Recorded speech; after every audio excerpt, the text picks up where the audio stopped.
बच्चों आज हम बात करेंगे माइटोकॉन्ड्रिया की, जो कि बहुत ही इंपॉर्टेंट टॉपिक है रिगार्डिंग और सीबीएसई बोर्ड। चलो करते हैं, ठीक है। माइटोकॉन्ड्रिया क्या है? एक डबल लेयर ऑर्गेनल है। अच्छा सर, ऑर्गेनल क्या होता है?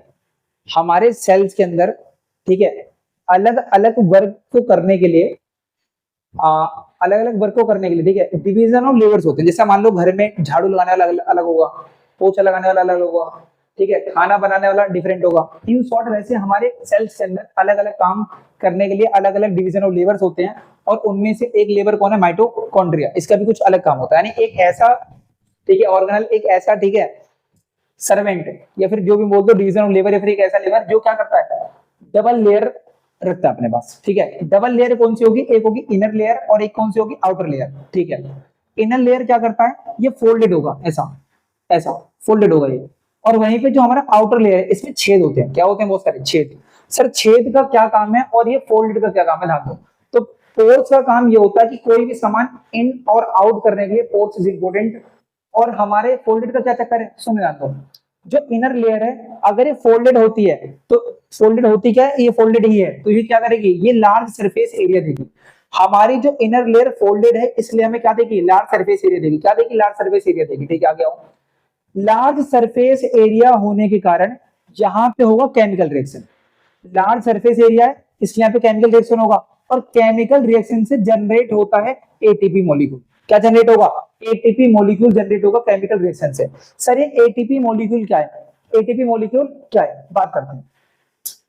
फंक्शन ऑफ माइटोकॉन्ड्रिया, इसी के अंदर आएगा भी एटीपी। It generate energy. जो हमारा माइटोकॉन्ड्रिया है, ये लेबर क्या करता है? ये लेबर करता है एनर्जी को जनरेट। यानी ये ऑर्गेनल क्या करता है? ये ऑर्गेनल एनर्जी को जनरेट करता है, ठीक है। सर ये एनर्जी जनरेट करके क्या कर लेगा? एनर्जी जनरेट करेगा तो फिर हमारी जो सेल्स हैं वो अलग अलग एक्टिविटीज कर पाएंगी। जो हमारी सेल्स हैं ये अलग अलग काम कर पाएगा। जैसे अगर हमें काम करना होता है तो हमें चाहिए होता है एनर्जी, डिट्टो सेम अगर हमारे सेल्स को काम करना है, सेल्स को कोई एक्टिविटी करनी तो इन्हें एनर्जी चाहिए, और ये एनर्जी जनरेट करेगा कौन? माइटोकॉन्ड्रिया, ठीक है। माइटोकॉन्ड्रिया एनर्जी को जनरेट करता है जिससे हमारी सेल्स एक्टिविटीज करती हैं। दैट इज द रीजन हम इसे बोलते हैं पावर हाउस ऑफ सेल, कोशिका का ऊर्जा घर। इन शॉर्ट हम इसे क्या बोलेंगे? Power house of cell. इसे पावर हाउस ऑफ सेल क्यों बोलेंगे? क्योंकि ये एनर्जी रिलीज करता है जिससे हमारी सेल एक्टिविटीज करती है। एनर्जी जो रिलीज होगी सेल के अंदर, ये होती है एटीपी के फॉर्म में। यानी जो हमारे एटीपी है, ठीक है, ये एक फॉर्म है किसका? एनर्जी का। समझाता हूं सर, क्या बोल रहे हो? समझ में नहीं आ रहा, समझाता हूं। जैसे मान लो अगर मैं चिप्स बनाता हूं, ठीक है, और मैं इस चिप्स को सप्लाई करता हूं मार्केट्स में, तो मैंने उस चिप्स को डायरेक्ट ना देकर एक पैकेट में पैक करके दिया। एक पैकेट में क्या करा? पैक करके दिया। डिट्टो सेम ये एनर्जी को डायरेक्ट ना देकर in the form of ATP में देता है। In the form of ATP में देगा, ठीक है। इस एटीपी फुल फॉर्म होगी एडेनोसाइन ट्राइफॉस्फेट।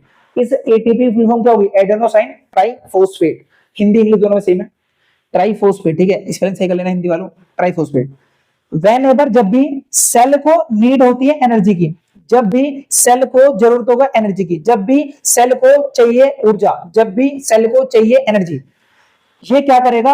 एटीपी, जो ये एटीपी किसने दी थी? माइटोकॉन्ड्रिया ने दी थी। इस एटीपी के मॉलिक्यूल के तोड़ देगा, ब्रेक कर देगा, और ब्रेक करने के बाद इसके अंदर से क्या रिलीज होगा? एनर्जी। ब्रेक करने के बाद इसके अंदर से क्या रिलीज होगा? एनर्जी। ब्रेक करने के बाद इसके अंदर से क्या रिलीज होगा? एनर्जी। ब्रेक करने के बाद इसके अंदर से क्या रिलीज होगा? एनर्जी रिलीज होगा। एक बार और, हमने देखा डबल लेयर ऑर्गेनल है, एक इनर लेयर होगी, एक आउटर लेयर होगी। इनर लेयर कैसी होती है? आउटर लेयर कैसी होती है? Inner layer large surface area देगी, केमिकल रिएक्शन होगा, केमिकल रिएक्शन जनरेट करेगा एटीपी को। एटीपी क्या है? बात करेंगे बाद में। एनर्जी जनरेट होती है, ठीक है, एक्टिविटीज कर सके सेल, इसलिए हम इसे बोलेंगे पावर हाउस ऑफ सेल। किसमें देता है energy? In form of ATP, adenosine triphosphate. जब भी सेल को रिक्वायर होगी एनर्जी, यानी नीड होगी एनर्जी की, तो वो क्या करेगा? एटीपी को तोड़ेगा और अपने पास एनर्जी ले लेगा। सबसे लास्ट, माइटोकॉन्ड्रिया एक यूनिक ऑर्गेनल है। यूनिक स्पेलिंग हो सकती है थोड़ी गलत, है सही कर लेना बच्चों।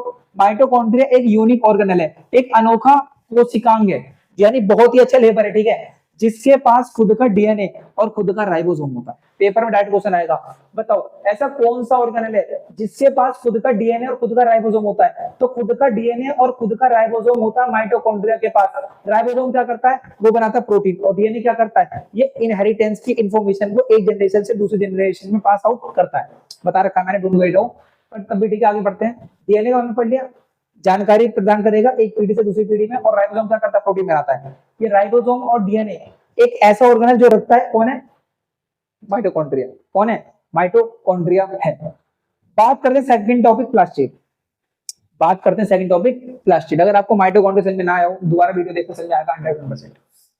प्लास्टिड क्या है, जो प्लास्टिड है बच्चों, ये प्लास्टिड सिर्फ और सिर्फ प्लांट सेल के अंदर पाया जाएगा, यानी ये सिर्फ पाया जाता है प्लांट सेल में। ये इंसानों में, हम ह्यूमंस में, हम जानवर में पाया नहीं जाएगा। ये लुक लाइक माइटोकॉन्ड्रिया, ये माइटोकॉन्ड्रिया की तरह दिखता है और इसके पास भी डबल लेयर होती है। जैसे माइटोकॉन्ड्रिया के पास डबल लेयर थी, वैसे ही इसके पास भी डबल लेयर होती है। ठीक है, हमारे प्लास्टिड के पास एक चीज होती है क्लोरोप्लास्ट, और क्लोरोप्लास्ट को बोलते हैं kitchen of cell. Don't worry, क्या है क्लोरोप्लास्ट, पढ़ते हैं नीचे। सुनो, प्लास्टिड तीन टाइप की होगी। पहला होता है क्लोरोप्लास्ट, वही क्लोरोप्लास्ट आ गया। क्लोरोप्लास्ट एक ऐसी चीज है जो कंटेन करेगा क्लोरोफिल को। क्लोरोप्लास्ट एक ऐसी चीज है जो कंटेन करेगा क्लोरोफिल को। क्लोरोप्लास्ट एक ऐसी चीज है जो कंटेन करेगा किसको, क्लोरोफिल को। क्लोरोफिल क्या है, एक ग्रीन कलर पिगमेंट है, एक हरे कलर का पदार्थ है, पत्तियों में होता है।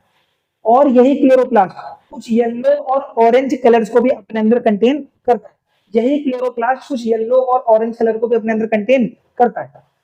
अच्छा, ये क्लोरोफिल जो क्लोरोप्लास्ट कंटेन करता है, ये क्लोरोफिल ग्रीन कलर का तो होता है, इसके साथ साथ ये क्लोरोफिल फोटोसिंथेसिस प्रोसेस में भी बहुत ज्यादा हेल्प करता है, किसकी, प्लांट्स की। ल्यूकोप्लास्ट क्या है, ये प्लास्टिड का दूसरा टाइप है जो कि कलरलेस होता है, इसके पास कोई भी रंग नहीं होता। ये मेनली रूट्स में और स्टेम में पाया जाएगा। ये कहां पाया जाएगा, हरा रंग कहां होता है सोचो, पत्तियों में, तो पत्तियों में पाया जाएगा क्लोरोफिल यानी क्लोरोप्लास्ट। ठीक है, और ये कहां पाया जाएगा, रूट्स में और स्टेम में। ये कंटेन करता है leucoplast some oils and protein, कुछ ऑयल और प्रोटीन को भी कंटेन करता है। कुछ एक्सेप्शन याद कर लेना, आगे आते हैं। क्रोमोप्लास्ट, ये थर्ड टाइप है प्लास्टिड का। ये कलर्ड प्लास्टिड होती है, यानी इसके पास रंग होता है। फ्लावर हो गया, फ्रूट हो गया, लीव्स हो गई, जिन जिनके पास ग्रीन, येलो और ऑरेंज कलर को छोड़ के, जैसे मान लो व्हाइट कलर है, नीला कलर है, रेड कलर है, ठीक है, पिंक कलर है, कोई और कलर है, वो कलर देगा क्रोमोप्लास्ट। ठीक है, अच्छा एक बात और, इस प्लास्टिड के पास भी अपना खुद का डीएनए और खुद का राइबोसोम होता है, याद रखना। इसके पास भी खुद का डीएनए और खुद का राइबोसोम होता है। अब मेरी बात सुनो, एक स्टूडेंट है, वो स्टूडेंट माइटोकॉन्ड्रिया और प्लास्टिड पढ़ता है। बच्चों पढ़ लेना ही, it is not okay for you. पढ़ने के साथ साथ वो चीजें आपको फील भी करनी है।